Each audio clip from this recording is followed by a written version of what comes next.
võib-olla nii puht juhtimislikult, mida ma nagu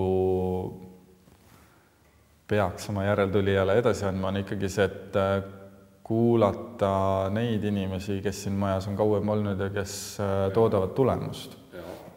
Et, sest neil on pikaajaline mõju olnud senisele edule.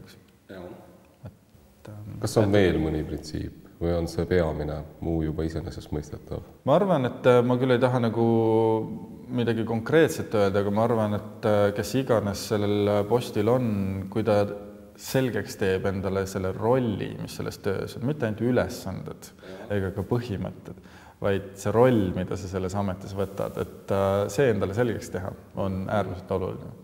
Kas see tähendab midagi, et sa pead andma neile suure hingamisvabaduse ja neid austama, arvestama?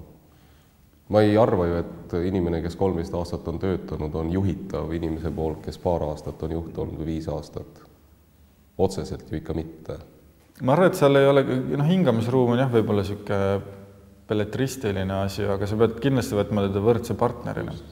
Et, ja ütlema, kui sa midagi ei tea. Selles mõttes, et sellist ilmatarka järeltulijat ma ei oskagi ka nagu ette kujutada endale, kes kõike päevast üks teab ja tunneb ja juhtida suudab.